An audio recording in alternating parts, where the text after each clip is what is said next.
Why hello there YouTubers, brave and dastardly like. SHAMS Nelson here from the first episode of Ask SHAMS, and in this episode, Jimmy Rochette asked, what is my secret to cultivating happiness?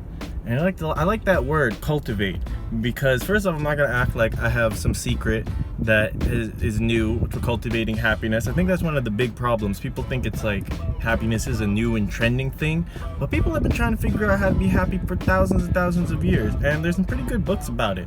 One of them that I might recommend, that's more secular in nature, though maybe not 100%. Actually, yeah, I think it is 100% secular, and if you want me to tell you why I think Buddhism is not a religion, I'll do that in another Ask Shams.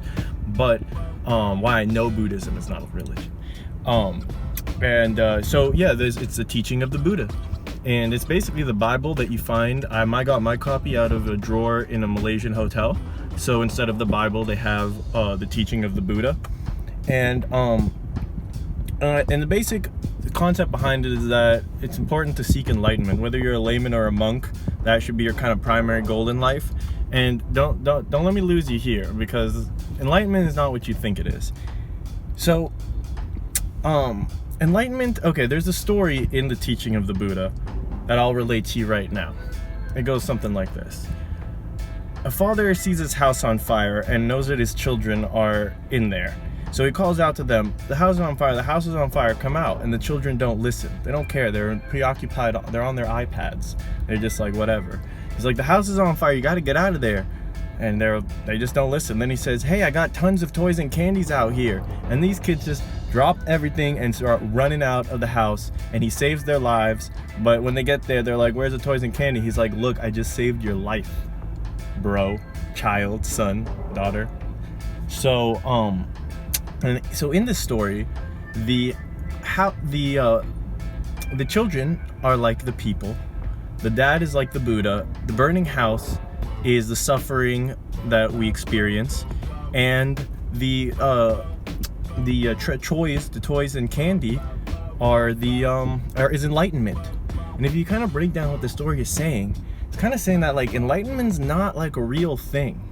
It's basically just a carrot that Buddha hung in front of your face to try to get you to do what you should do to stop suffering. That's the thing. You want to get out of the burning house. It's not about getting the toys and candy. It's about getting out of the burning house. And so you want to stop suffering and stuff. That's going to make you happy. You don't need to have toys and all this stuff to make you happy. You just need to not be suffering. And almost all suffering happens in one's mind. So a quick tip, and this is an obvious one, is be in the moment, because I say that because all your problems are in the past or the future, even in the near past or future. Right now in this present moment, unless you're being physically tortured, you don't have anything like objectively bad happening to you, so you don't need to stress in this present moment.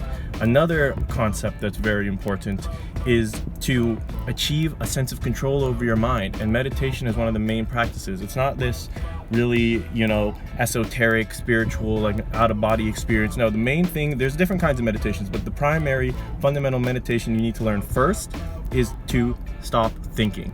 Just say that Zazen is one, Zen meditation, Zazen. That's how the tradition I learned it in, so I don't know, other traditions have different names. But basically, just as you get a thought, you just stop thinking about it, and you'll get better, and soon you'll realize, oh, I can stop thinking. And then at some point you'll be like, you can stop thinking whenever you want. And to have that kind of control over your mind, it doesn't make everything perfect, but it makes it so if you're stressed out, you have an escape.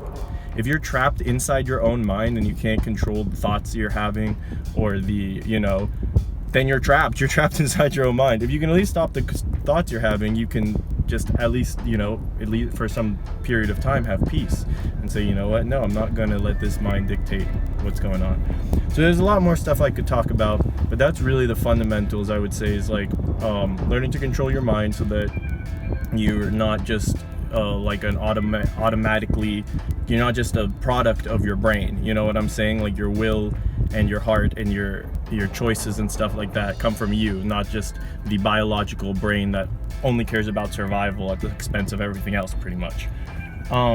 So yeah, I feel like I'm forgetting something really important, but it is a pretty nuanced topic and all that stuff. So I think that's enough for now. And if you have any more questions, leave them in the comment. I'll be happy to answer. So until next time, you guys, peace, God bless, stay fantastic, everyone.